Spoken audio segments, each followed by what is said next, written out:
What's up, Taiwan? I'm Rik Glauert with news from here in Taiwan and around the world. China's former number 2, Li Keqiang, has died aged 68 in Shanghai. State media say he died of a heart attack overnight.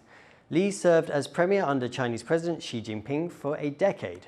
During that time, he oversaw the world's second largest economy and the country's civil service.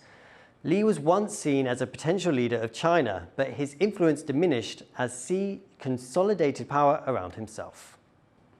China's top diplomat says Beijing and Washington need in-depth dialogue to reduce misunderstandings and get relations back on track. Chinese Foreign Minister Wang is in Washington, where he met with US Secretary of State Antony Blinken. He may also meet with President Joe Biden. Wang said the two nations have disagreements, but also share common interests. The relationship has deteriorated in recent years over issues including Taiwan. During Wang's visit, the two sides are expected to discuss China's aggressive actions in the South China Sea and the Israel-Hamas conflict. For more on what pressure China could bring to bear, TaiwanPlus reporter Louise Watt spoke to Dan Perry, an international affairs commentator based in Tel Aviv. China's top diplomat is in Washington for talks with officials, and they're hoping that China can use its influence with Iran and the region as a whole to halt the conflict or to rein it in. But how much influence does China have in the Middle East, do you think? I think to the extent that China can do something the US and Europe cannot, it may be with influence on Iran. As you just alluded, the US and the West don't have a history of successfully nudging Iran to go where they want it to go. Perhaps the more important player right now in the Middle East in this conflict is Qatar. Because if I can think of one player that truly can influence what happens in Gaza, the future of Hamas, it would be Qatar. That provides funding for sanctuary to, and in general, support regarding Hamas. Both Qatar and Iran certainly have leverage on Hamas. And I think that is the pivot point, because I cannot see that much to be done with Israel. I mean, Israel, in the wake of the massacre of 1,400 people at a level of butchery that is almost unimaginable, has kind of decided that they no longer are prepared to tolerate Hamas being in power in Gaza. That is different from previous circumstances where negotiators might have stepped in. So, you know what? China can help if they come up with a really brilliant idea. Right now, no one has. How is China viewed in the Middle East? China is viewed as a country that has tremendous resources that it can bring to bear, and an obvious interest in expanding its influence around the world. So yes, if China were able to help, I think there would be a considerable degree of willingness, also on the part of Israel, that has grown closer to China in recent years, to allow China to help. But as said, I, at the moment, don't much see what they can do other than, in the long term, to initiate major investments, in particular in the Palestinian territories, not just Gaza, but the West Bank as well, that might move the needle on politics in Palestine, and bring pressure to bear, in particular, I think, on Qatar more than Iran. That was Dan Perry, an international affairs commentator based in Tel Aviv, talking to Louise Watt. Taiwan's military spotted 35 Chinese warplanes and 15 Navy ships around the country in the last 24 hours. China regularly conducts exercises near Taiwan as a way to test the country's defenses. 23 of the planes entered Taiwan's Air Defense Identification Zone, or the ADIZ. This zone does not belong to Taiwan, but is used by the military for defensive purposes. 16 fighter jets, 3 recon planes, and a helicopter were part of that group. 2 drones were also spotted in the ADIZ, with one circling the main island of Taiwan. This comes a day after Taiwan's military reported that China's aircraft carrier Shandong had passed through the Bashi Channel near the Philippines on the way to the Western Pacific. Taiwan's military says it has deployed missile defense systems and is monitoring the situation. US lawmakers have been questioning the country's Navy over what they say are alarming delays in sending weapons to Taiwan. In a letter to the Navy, they asked why weapons production sometimes languished for months or even years after purchasing deals were signed. Chair of the House of Representatives Select Committee on China, Mike Gallagher, said in the letter that time was running out to deter military action by China toward Taiwan. About $20 million worth of weapons and military equipment sold to Taiwan is delayed. TSMC has the green light to start a new joint venture fab in the German city of Dresden. Taiwan's economy ministry has approved the project, saying there's no risk of cutting-edge technology leaking to other countries. The plant will make wafers using older techniques. TSMC will put about $3.7 billion into the project and will hold a 70% stake. Construction is set to begin next year, with production starting by late 2027. Taiwan's capital will hold its annual Pride Parade this weekend. It's Asia's largest LGBTQ event, and I take a look at the region's fight for equal marriage rights.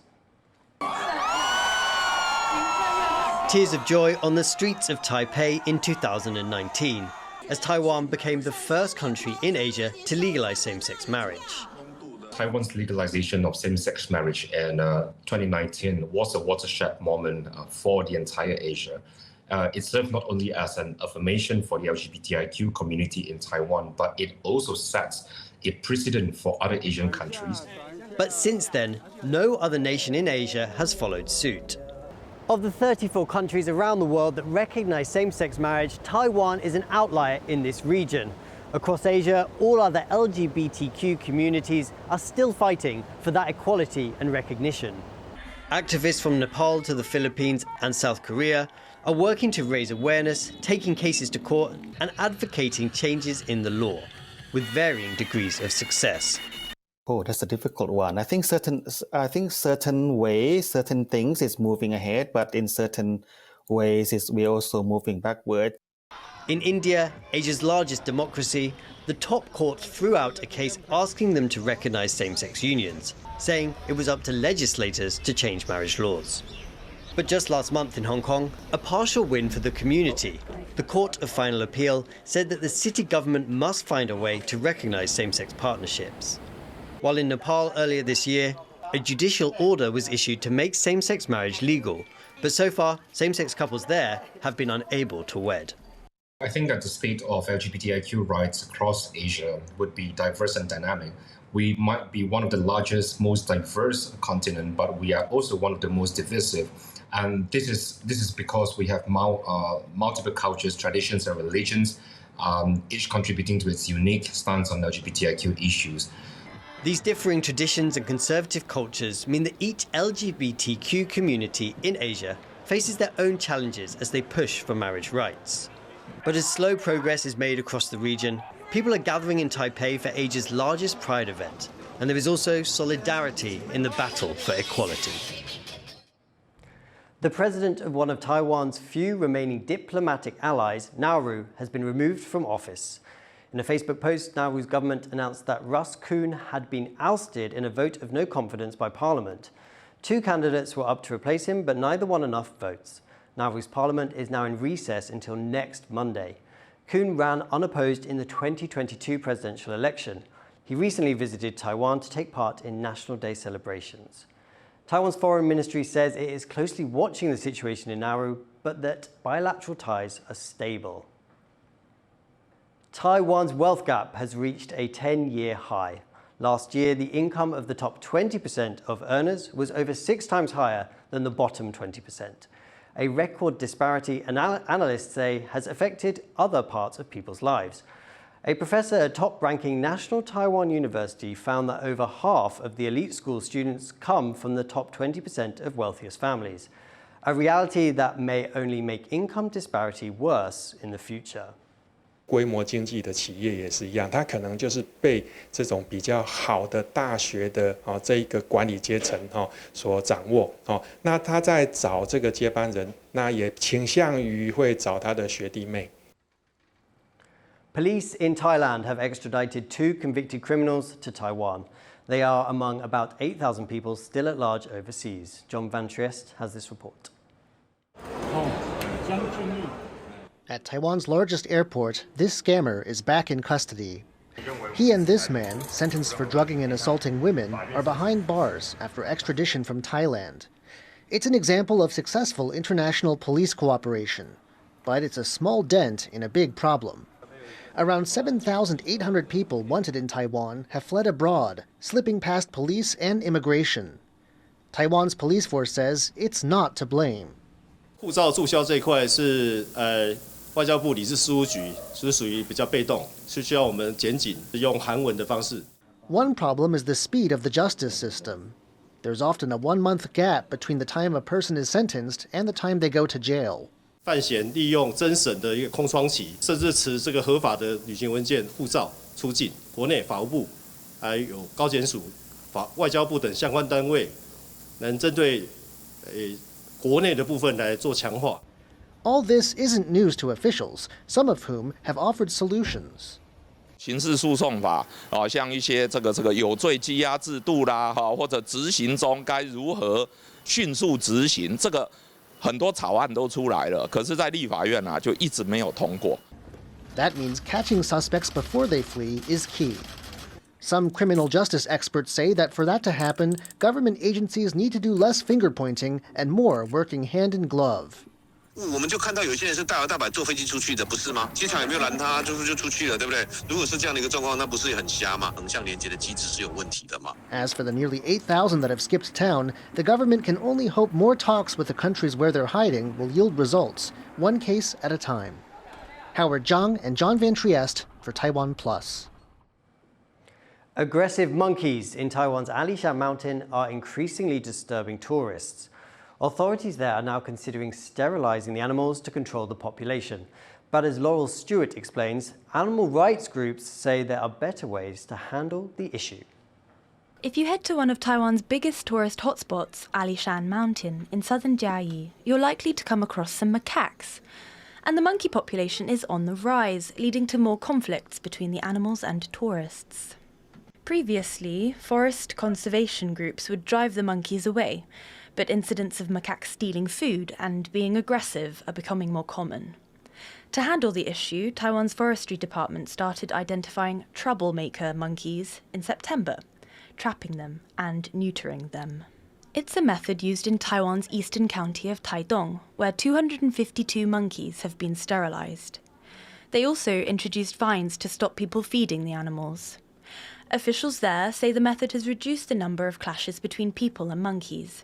And now Alishan officials are considering the same approach. 整个族群量来讲是有慢慢控制下来，那就是一些人口冲突的这个状况那有减轻，所以我们阿里山地区可能也是会朝着这个样子去试做看看。But some animal rights groups say sterilization is not a permanent or ethical solution.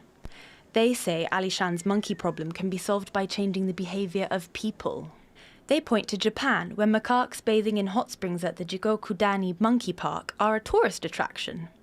There, visitors and monkeys coexist peacefully because of rules banning food from the park. 因为是人的行为去影响到野生动物的行为，我们如果加强游客的规范跟游客的教育，会比我们去结扎野生动物才是真正的方法。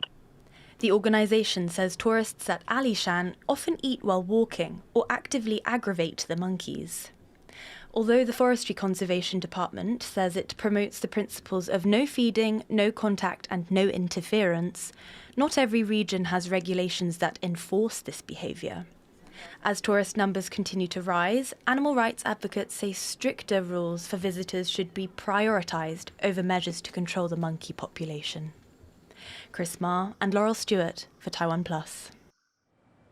Thank you for joining us and watching What's Up Taiwan. You can visit the TaiwanPlus website or our social media for more stories from Taiwan and around the world.